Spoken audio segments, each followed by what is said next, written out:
오늘도 예배를 통해서 여러분 한 주간 동안 어떤 상처를 받으셨더라도 주님 안에서 회복되시고 오늘도 주님과의 만남을 통해서 치유받고 새 힘으로 또 한 주간도 세상을 넉넉히 이기시는 여러분 되시기를 축원합니다. 오늘 요한복음 이제 네 번째 시간인데 오늘은 세례 요한을 통해서 좀 배우려고 그래요. 세례 요한이 얼마나 겸손한 사람인가. 사실 세례 요한은요 교만할 수도 있는 사람이었어요. 근데 세례 요한은 참 겸손하죠. 오늘 말씀을 통해서 세례 요한의 겸손이 우리의 겸손이 돼서 우리의 모습을 통해서 하나님의 영광을 받으시고 또 우리 모습을 통해서 많은 영혼들에게 주님의 사랑과 복음이 증거되는 요한 같은 우리 인생이 그런 인생이 됐으면 좋겠습니다. 마태복음 11장 11절에 보면요, 예수님께서 요한에 대해서 이렇게 말씀하십니다. 내가 진실로 이르노니 여자가 낳은 자 중에, 그러니까 이 세상에 많은 사람들 중에 요한보다 큰 사람이 없다 그랬어요. 그러니까 누구의 평가라고요? 예수님의 평가. 예수님이 그렇다면 그런 거죠. 그 정도 사람이 요한이었다는 거예요.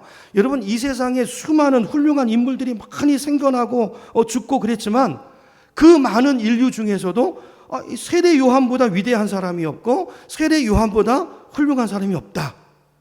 이쯤이면 좀 이렇게 좀 으쓱해도 되잖아요. 그러니까 요한이 이런 평가를 받았는데요.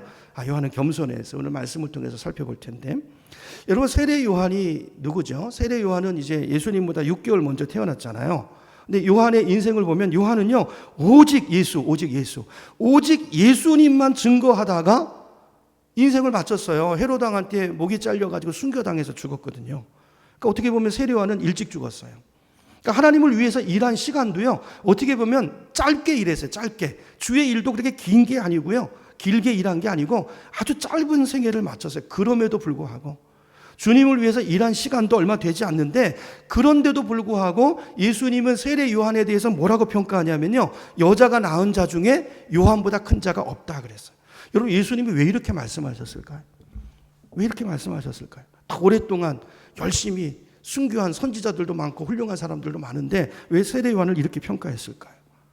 여러분, 하나님이 보시는 우리 인생의 관점은요 얼마나 오래 살았느냐가 아니에요.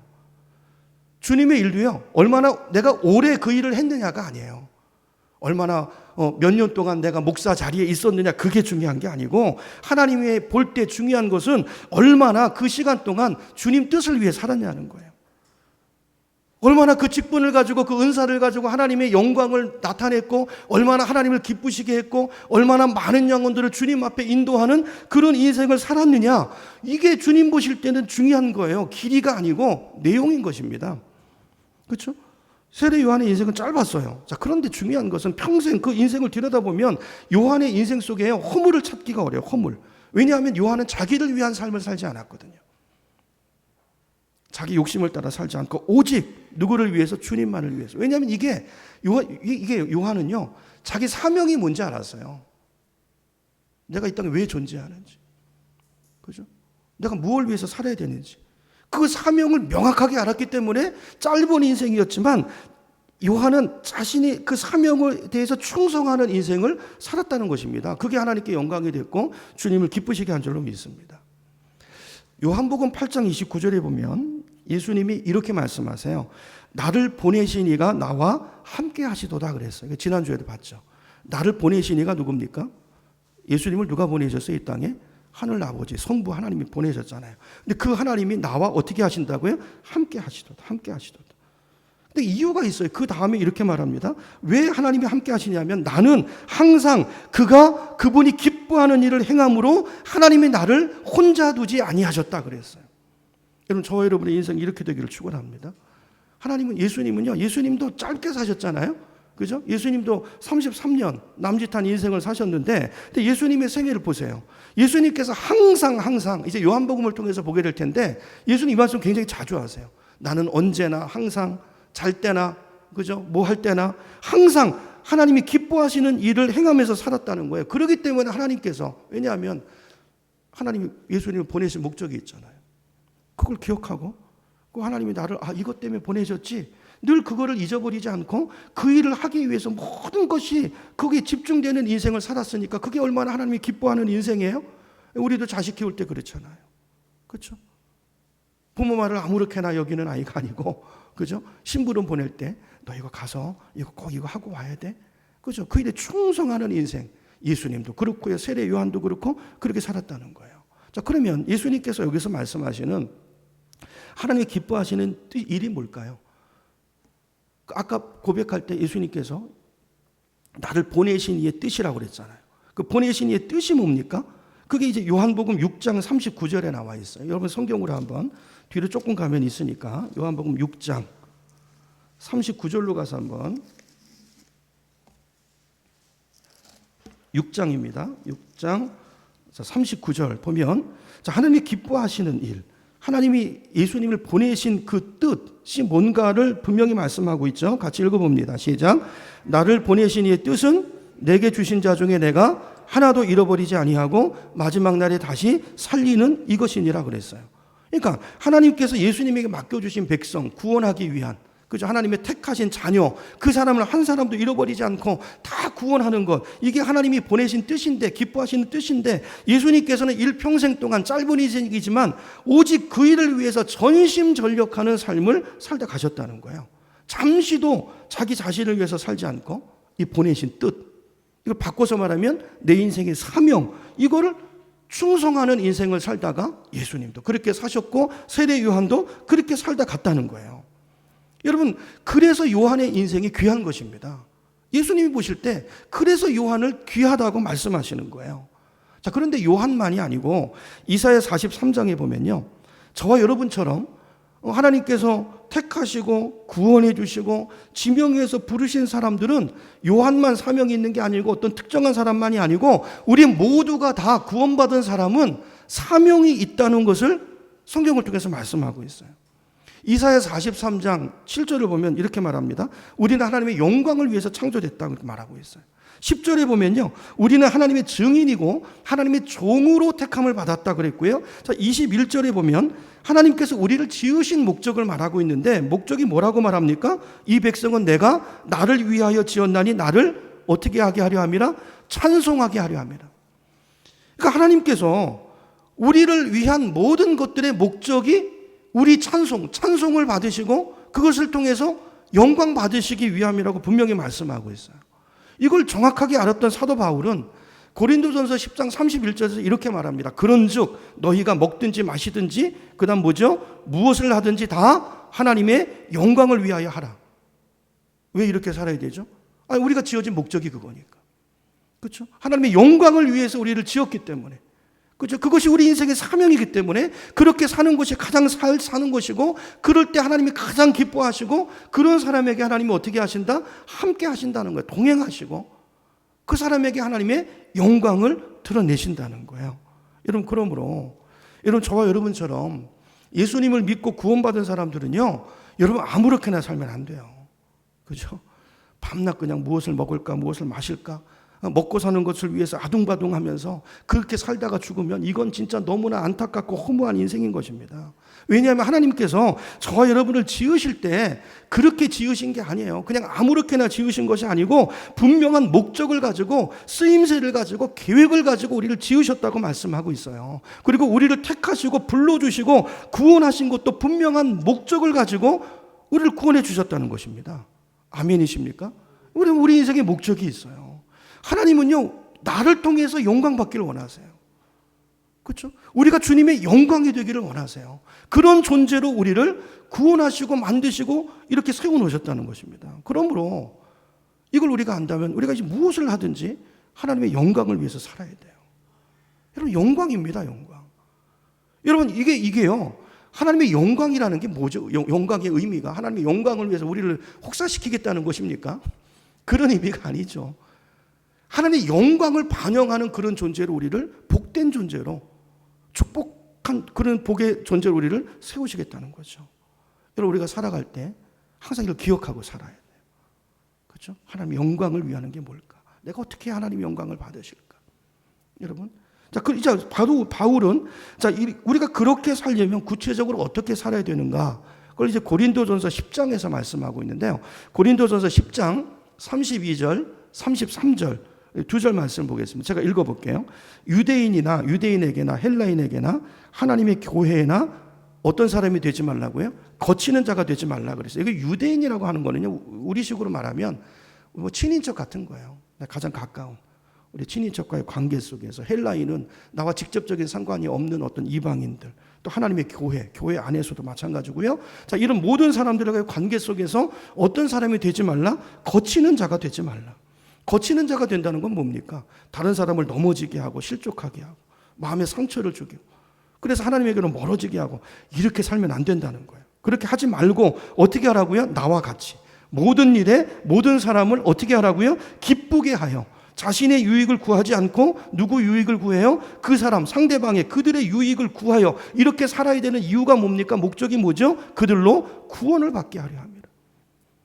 영혼을 구원하기 위해서. 여러분, 예수님만 이 목적을 가지고 오신 것이 아니고 여러분, 저와 여러분에게도 맡겨주신 영혼이 있어요. 영혼. 그래서 하나님이 기뻐하시는 그 일을 위해서 거치는 자가 되지 않고 그들의 기쁨을 구하고 그들의 유익을 구하는, 그죠? 하나님의 영광을 위해 사는 저와 여러분의 삶이 되기를 축원합니다. 여러분, 성도는요 이렇게 살아야 된다는 거예요. 우리 목적이 이렇게 하나님의 영광, 구체적으로 다른 사람에게 거치는 자가 되지 않고, 이 무슨 말이겠어요? 나도 하고 싶은 말이 있지 왜 없겠어요? 억울함을 당할 때 그냥 하고 싶지 왜 우리라고 성격이 없겠어요? 근데 혹시라도 거치는 자가 될까 봐, 그것 때문에 마음이 상해가지고 혹시라도 예수를 잃어버리고 하나님을 만나지 못할까 봐 그것 때문에 근심하고, 그죠? 그것 때문에 나를 절제하고 나를 쳐서 복종해가지고 오히려 그 사람을 용납하고 그 사람을 기쁘게 해서 구원받게 하려는 이 목적, 여러분, 이 목적이 하나님 우리를 보내신 목적이라고요. 우리를 부르신 목적이라고요. 우리를 부르신 다음에 우리를 그 가정에 두시고 그 직장에 두시고 그 사람과의 만남을 갖게 하시고 이렇게 하신 목적이고 이유라는 것입니다. 우리가 그렇게 살 때 하나님이 우리 그런 삶을 통해서 가장 영광을 받으시고 그때 가장 기뻐하시고, 우리가 그렇게 살 때, 순종하며 살 때 거기에 하나님의 영광을 부어주셔서 우리가 주님의 영광이 되는 존재로 우리를 세우신다는 거예요. 제가 몇 주째 같은 얘기하죠. 그 얘기예요. 여러분, 근데 오늘 이 세상에 보면 교회도 많고 성도도 많지만 자기를 크리스찬이라고 생각하지만 그러나 영광, 하나님의 영광이 이거를 생각하지 않고 하나님을 기쁘시게 하는 것을 염두에 두지 않고 사는 사람이 너무 많아요. 너무 많아요. 왜 그럴까요? 자신의 사명이 뭔지 모르기 때문이에요. 여러분, 구원받은 자에게는 다 사명이 있습니다. 왜 만나는 사람과 싸우고 다투고 그 작은 이익 때문에 부딪히고 충돌하고 그럴까요? 사명이 뭔지 모르기 때문에. 사명이 뭔지 모르기 때문에. 예수님이 이 땅에 오신 목적이 뭐라고요? 예수님에게 주신 영혼을 한 사람도 잃어버리지 않고 다 찾아 구원하기 위함이라고 그랬어요. 여러분, 저와 여러분을 구원하시고 택하시고 부르시고 지금 그 가정에 두시고 여러분의 직장에 두시고 어느 곳으로 보내시고 누구와의 만남을 허락하시는 이유가 뭐라고요? 그 관계 속에서 영광 받으시기 위함이에요. 여러분, 저와 여러분의 삶의 목적이 무엇인가를 생각하고, 그렇죠, 기분대로 감정대로 우리가 말하고 행동하지 않고 예수님처럼, 세례 요한처럼 그렇게 살아갈 수 있는 저와 여러분 되기를 축원합니다. 그래서 여러분, 하나님이 제일 기뻐하시는 게요, 하나님 앞에 영광이에요. 영광. 그리고 하나님은 어느 곳에 있든지 우리가 하나님을 찬양하는 삶을 살기를 하나님 기뻐하시는 줄 믿습니다. 여러분, 그래서 여러분 예배 시간에도요, 예배 시간에 여러 가지 순서들이 있지만 여러분, 찬양하는 시간이 굉장히 중요한 시간이에요. 여러분, 하나님은 우리가 입을 크게 벌려서 하나님을 정말 마음으로 우리 고백을 담아서 찬양할 때 하나님은 그때 영광 받으세요. 그때 정말 기뻐하세요. 여러분, 이게 이제 바울이 이제 에베소서 1장으로 한번 가보겠습니다. 에베소서 스크린을 보셔도 되고요. 할 수 있으면 찾아보세요. 신약성경 조금 뒤로 가면 311페이지쯤에 있습니다. 에베소서 1장 3절부터 14절까지 보면요, 바울이 이런 얘기를 해요. 자, 1장 3절부터 이제 펴놓고 한번 보세요. 에베소서 1장 3절부터 14절까지 내가 이제 간략하게 요약을 할 텐데요. 자, 거기 보면 바울이 저와 여러분, 우리 예수 믿는 사람들은요, 이미 하늘에 신령한 복을 받은 사람들이라는 거예요. 아멘이십니까?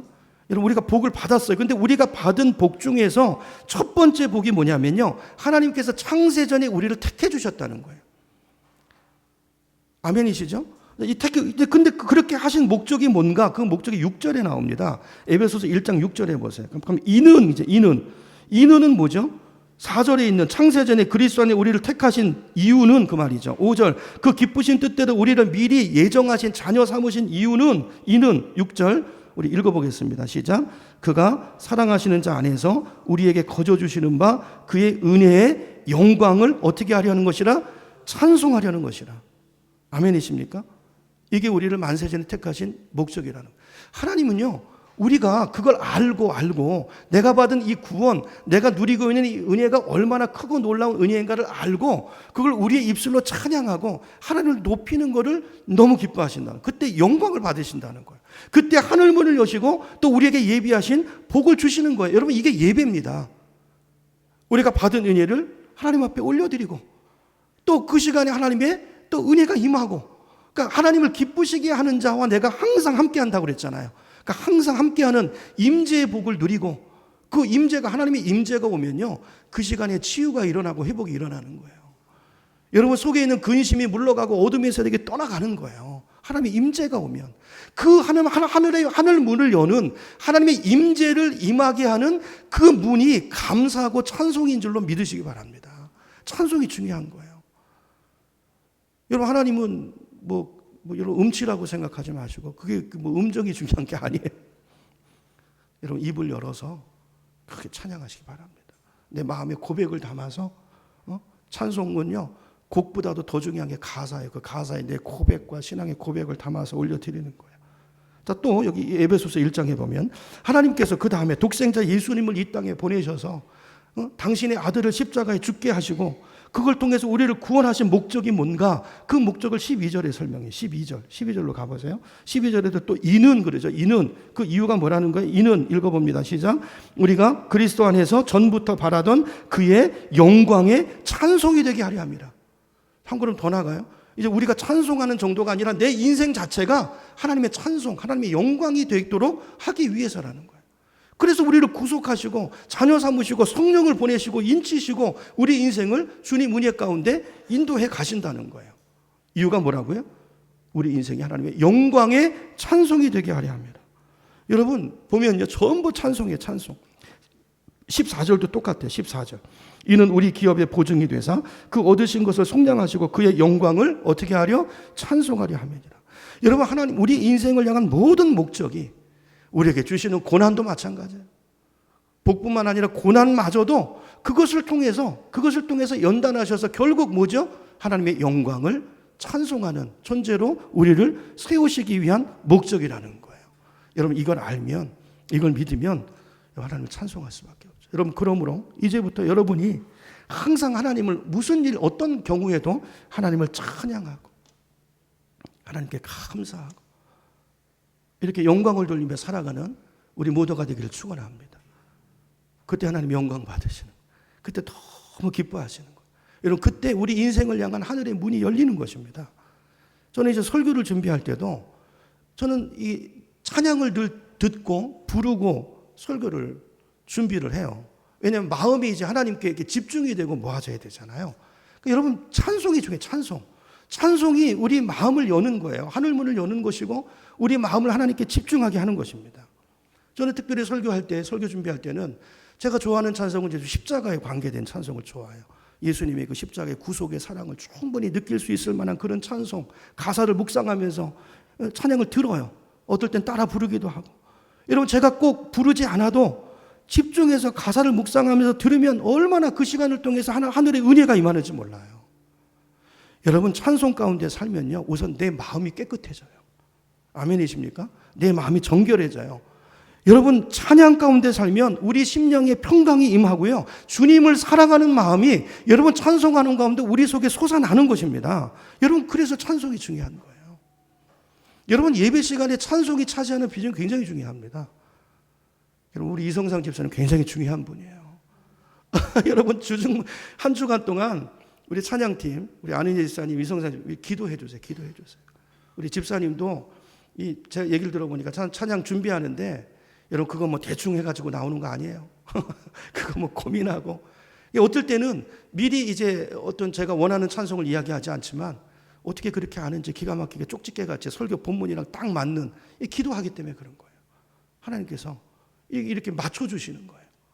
여러분, 예배 인도자, 저를 위해서 기도해 주시고, 특별히 찬양 리더, 또 강단에서 기도하시는 분 너무 중요하신 분들이에요. 그렇죠? 위에서 기도해 주시고, 정말 우리 교회에서 드리는 예배가 정말 하나님의 임재가 임하고 하나님과 인격적인 살아있는 교통이 있는 교제가 임하는 그런 예배가 되도록 여러분 기도하시고, 그런 예배를 드리시기를 주님의 이름으로 축원합니다. 여러분, 우리가 지금까지 어떻게 살아왔든지 중요한 건 지금부터 우리 남은 인생을, 여러분 목표를 하나님의 영광에다 목표를 둬보세요.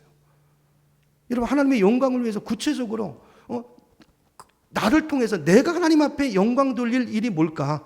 그렇죠? 내 입장에서 그게 내 인생의 사명이잖아요. 그 사명이 뭔가를 여러분 깨달으시고 그 사명에 충성하면서 살아서 하나님을 기쁘시게 하는 인생이 되면, 여러분 우리 인생에 왜 복이 오지 않겠어요? 그렇죠? 복의 통로가 되고 나를 통해서 그 복이 흘러가는 영광의 찬송이 되는 그런 인생으로 우리를 세워주실 줄로 믿습니다. 오늘 본문에 보면 예수님께서 공생애를 시작하기 전에 그 직전에 이제 세례 요한에게 일어난 일이 이제 기록되어 있어요. 여러분, 세례 요한은 아시는 것처럼 광야에서 살았죠. 광야에서 약태 털옷을 입고 메뚜기를 먹고, 또 석청은 이제 야생 꿀인데요. 광야에서 살았어요. 그러면서 뭐라고 외치고 다녔냐면요, 회개하라, 천국이 가까웠느니라 복음을 외치고 다녔어요. 그리고 요단 강가에서 아시는 것처럼 물로 침례를 주지 않았습니까? 우리 세례죠. 세례를 베풀었는데, 자, 이런 요한의 삶을 보면서 많은 사람들이 세례 요한을 어떻게 생각했냐면요, 야, 저분이 혹시 메시아가 아닐까? 그렇게 생각했어요. 저분이 혹시 엘리야가 아닐까? 모세가 옛날에 얘기했던 그 모세 같은 선지자, 그분이 바로 세례 요한이 아닐까? 그렇게 생각하면서요, 요한이 가는 곳마다 너무 많은 사람들이 구름대같이 몰려들었어요. 얼마나 인기가 많은 사역자였는지 몰라요.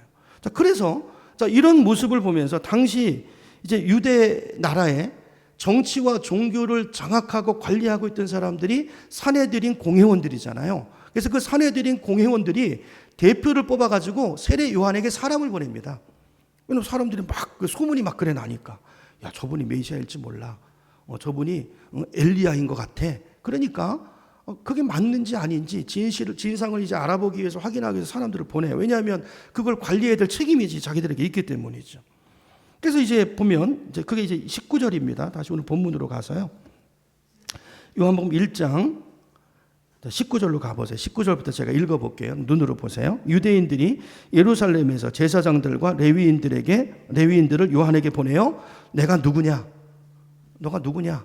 그 소문을 가지고 이제 질문하는 거죠. 물을 때 요한의 증언이 이러하니라. 요한이 드러내어 말하고 숨기지 아니하니, 드러내어 하는 말이 뭐라고 그랬습니까? 나는 그리스도가 아니라 그랬어요. 아니라. 그러니까 이제 유대인들이 세례 요한에게 사람을 보내가지고 물어본 첫 번째 질문이 뭐였냐면요, 오늘 본문에는 생략되어 있지만 네가 메시아냐? 그걸 물어봤다는 거예요. 너가 메시아냐? 소문대로 메시아 맞냐?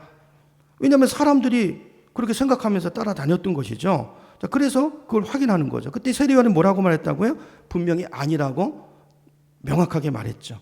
자, 그랬을 때 이제 두 번째 질문이 뭡니까? 자, 그러면 네가 메시아가 아니면, 그러면 너는 엘리야냐? 이제 두 번째 질문을 해요. 여러분, 마태복음 11장에 보면요, 11장 12절부터 보면 예수님께서 요한에 대해서 이렇게 말씀합니다. 제가 읽어볼게요. 세례 요한의 때부터 지금까지 천국은 침노를 당하나니 침노하는 자는 빼앗느니라. 모든 선지자와 율법이 예언한 것은 요한까지니 만일 너희가 즐겨 받을진대 오리라 한 엘리야가 곧 이 사람이니라 그랬어요. 이게 누구의 증언이라고요? 예수님의 말씀이에요. 예수님의 세례 요한을 가리켜서 오리라 한, 그러니까 구약 성경에 예언된 이제 예수님이 메시아가 오기 전에 한 사람이 올 텐데 그 올 엘리야가 바로 세례 요한이다, 이렇게 말했다는 거예요. 이 예언이 어디 기록되어 있냐면 구약 성경 말라기서 4장 5절에 있습니다. 제가 읽어볼게요. 보라, 여호와의 크고 두려운 날이 이르기 전에 내가 선지자 누구를, 엘리야를 너에게 보내리니. 자, 이거는 마지막 때 예수님이 오실 때, 예수님이 초림 때 일어날 일을 말라기가 예언한 것이죠. 자, 예수님이 오시기 전에 먼저 누가 와야 된다고요? 엘리야가 와야 된다는 거예요. 그 엘리야가 예수님이 오셔서 누구라고 얘기하는 거예요? 그가 세례 요한이다, 그 말을 한 거예요. 자, 이 말을 이제 마태복음 그 앞에 보면 더 확인할 수 있는데요. 우리 마태복음 11장으로 가보겠습니다. 마태복음 11장 8절로 가서 볼게요.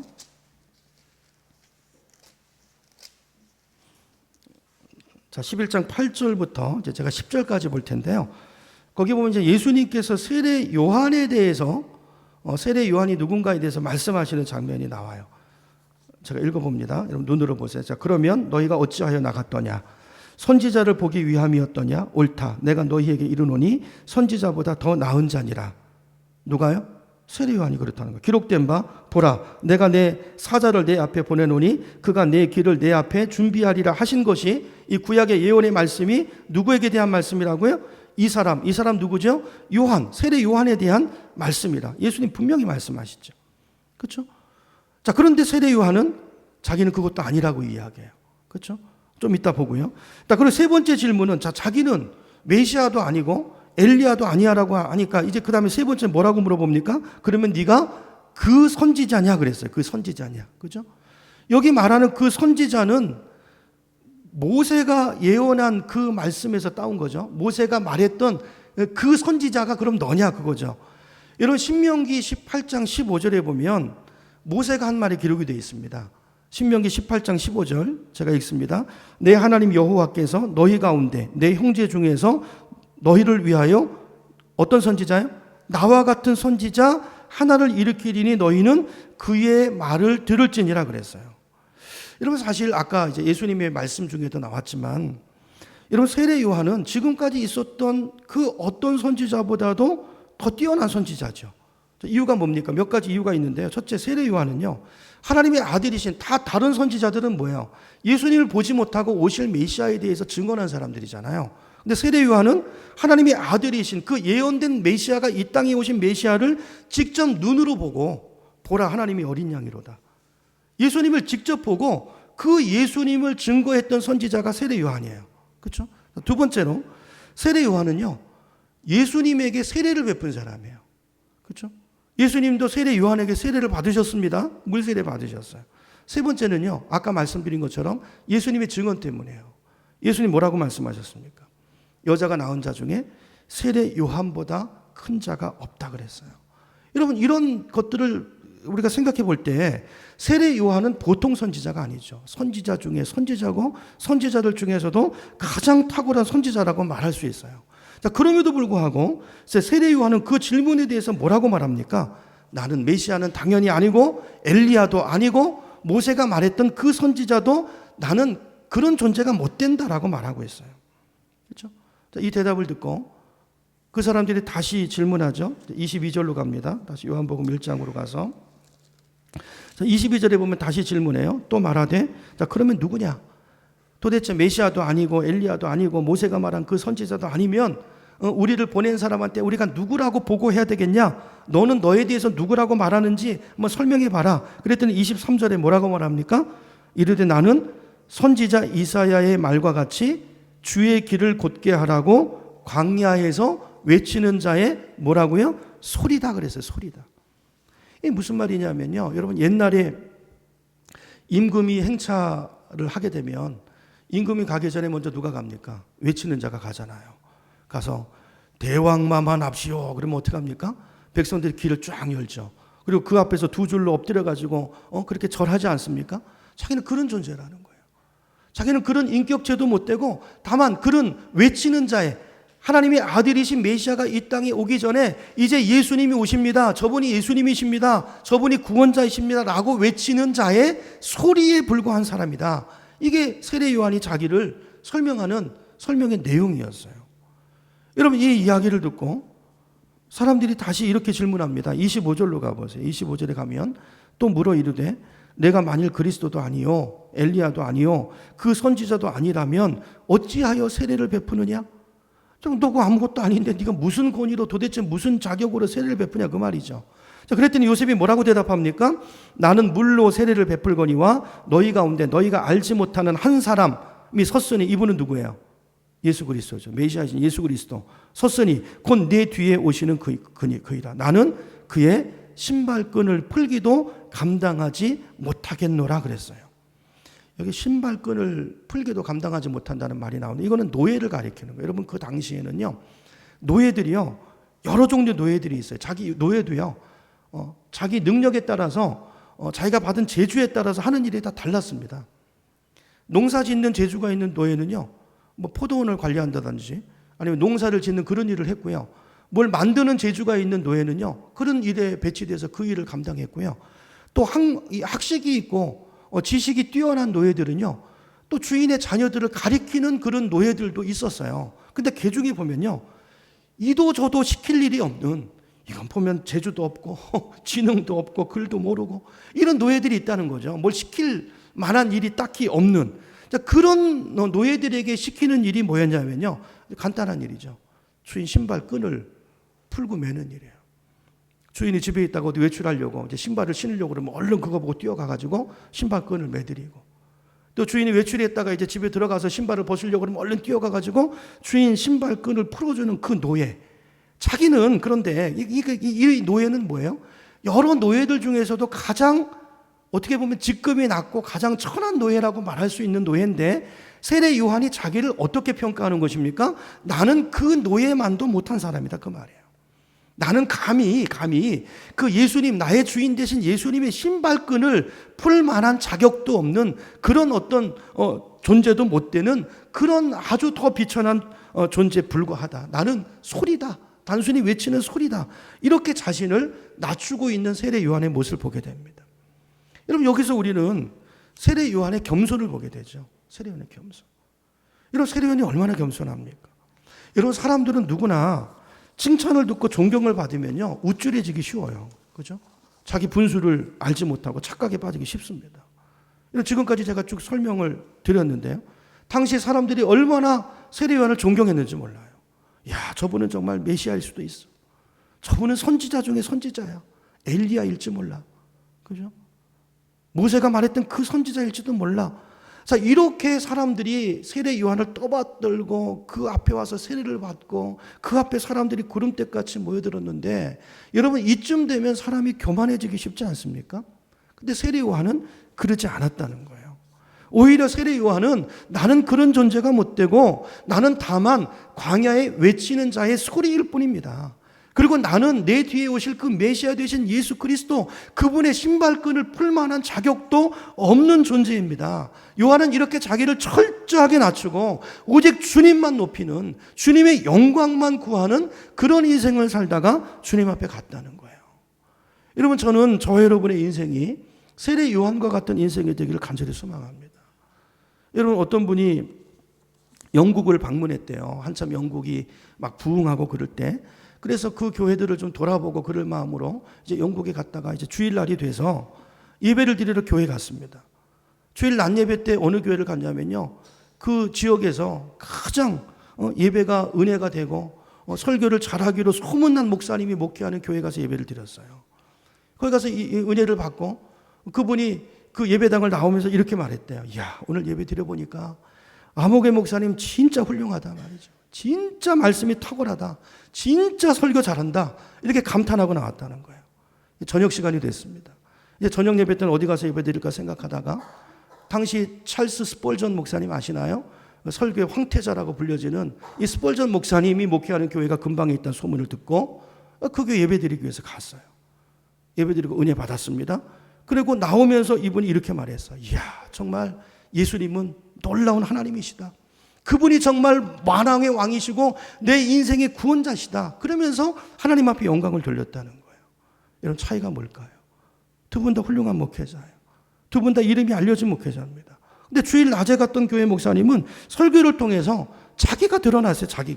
자기가 얼마나 박식한지, 자기가 얼마나 공부를 많이 했고, 자기가 얼마나 똑똑하고 얼마나 설교를 잘하는지, 그 설교를 통해서 하나님의 영광이 드러난 게 아니고 자기가 영광을 받는 그런 설교가 됐다는 거예요.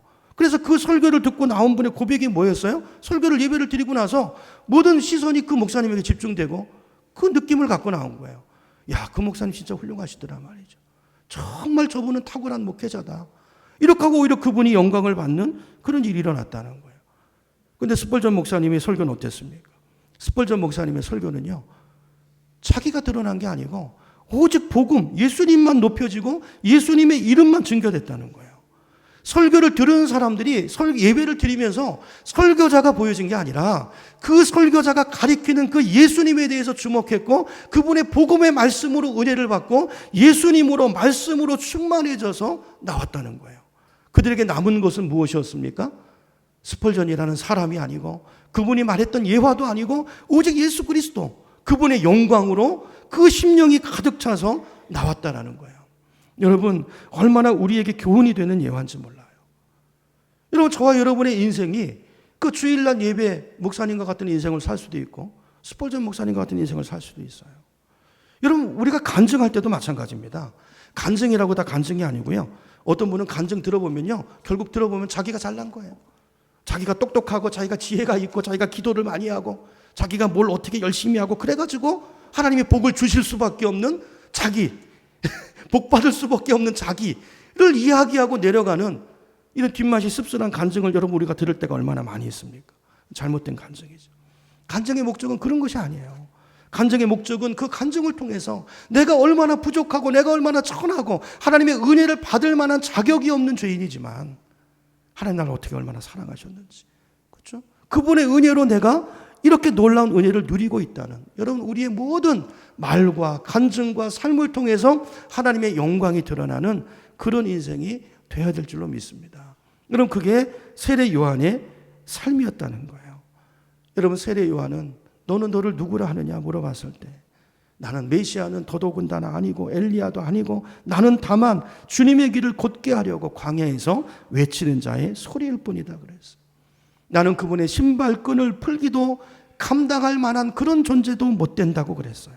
여러분, 겸손이 은혜 받는 비결인 줄로 믿으시기 바랍니다. 여러분, 겸손이 은혜 받은 자에게 나타나는 열매이고 또 겸손이 은혜 받는 첩경이에요. 야고보서 4장 6절에 보면 이렇게 말합니다. 하나님은 교만한 자를 물리치시고 겸손한 자에게 은혜를 주신다고 그랬어요.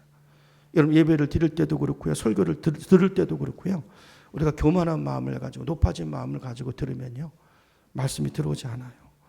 은혜를 받을 수 없는 것입니다. 우리 마음속에 말씀을 판단하고 비판하는 마음만 자꾸 생기는 거예요. 그러나 내가 누구인가를 알고 정말 세례 요한 같은 그 낮아진 마음을 가지고 은혜를 사모하면서 말씀을 듣게 되면요, 그 가운데 하늘의 은혜가 임하고 성령의 은혜가 부어지는 줄로 믿습니다. 여러분, 은혜 받은 자의 특징이 뭔지 아세요? 은혜 받은 사람은요, 자신의 죄와 허물을 깨달아요. 남을 향했던 손가락이 자신을 향해서 자기가 누구인가를 알게 되고, 그렇죠? 비판의 자리에서 겸손한 자리로 낮아지게 되는 것입니다. 은혜를 받으면요, 감사하는 마음이 충만해지고요, 우리 심령에 기쁨이 넘쳐나고 우리 인생이 행복해지는 것입니다. 여러분, 은혜가 임하면요, 내가 누구인지를 깨닫게 돼요. 이런 말씀이 임하면 내가 누구인지 사명을 깨닫게 되고 이제 나를 위한 인생이 아니고 세례 요한처럼 예수님처럼 하나님의 영광을 위한 내 인생의 목적을 향해서 달려가는 바울 같은 인생으로 우리 심령이 바뀌어지게 되는 줄로 믿습니다. 여러분, 오늘 말씀을 통해서 세례 요한의 겸손을 배울 수 있는 저와 여러분 됐으면 좋겠어요. 여러분, 어떤 사람은 교회 나온 지 오래됐지만 여러분, 교회 나온 연수가 중요한 게 아니에요. 오래됐지만 여전히 변화되지 않는 사람이 있어요. 여전히 자기 자아를 가지고. 왜 변화가 없을까요? 왜 헌신하는 인생이 되지 못하고 하나님의 영광을 위한 삶을 살지 못하는 것일까요? 결론적으로 말하면 다음 주에 보겠지만 성령 세례를 받지 못했기 때문이에요. 아직도 내 힘으로 사는 것입니다. 성령의 힘으로 사는 게 아니고 아직도 은혜를 모르고 거듭나지 못했고 교만해져서 내 힘으로 내 능력으로 살아가는 존재이기 때문에 그래요. 이런 왜 성령 세례를 받지 못하는 것일까요? 성경은 이렇게 말해요. 철저한 회개가 없기 때문이다 그랬어요. 회개가 없기 때문에. 여러분, 철저히 회개할 때 여러분 성경을 보면 성령은요, 회개하는 자에게 주시는 선물이라고 그랬어요. 여러분, 오늘 말씀을 묵상하면서 겸손도요, 회개도요, 내가 하려고 해서 되는 게 아니에요. 하나님의 은혜가 임해야 되고 하나님이 보여야 되는 것입니다. 하나님의 임재 앞에 서야 그 하나님 앞에서 내가 누구인가가 깨달아지는 거예요. 사람과의 관계 속에서 겸손해지려고 노력하는 게 아니고 하나님 임재 앞에서 우리의 존재를 깨닫고 진정한 겸손과 진정한 자복이 있는 저와 여러분의 삶이 됐으면 좋겠어요. 여러분, 한 주간 동안에 여러분 회개하는 시간을 한번 만들어 보시기 바랍니다. 1시간도 좋고 2시간도 좋고 여러분 하나님 앞에 정말 하나님의 임재 앞에 하나님 나를 보여주세요. 내 인생의 사명을 알게 해주세요. 여러분, 우리가 이 마음을 가지고 나가는 그 시도만 해도요, 하나님이 얼마나 기뻐하시는지 몰라요. 여러분 한 주간 동안 하나님과의 직접 인격적으로 만나는 시간을 결단하시고, 그죠? 세례 요한처럼 저와 여러분들의 인생의 사명을 깨닫고 내가 받은 은혜가 얼마나 크고 놀라운 은혜인가를 깨닫고 남은 인생 부름받은 자로서 사명을 따라서 남은 인생 헌신하며 달려갈 수 있는 우리 모두가 되시기를 예수님의 이름으로 축원합니다.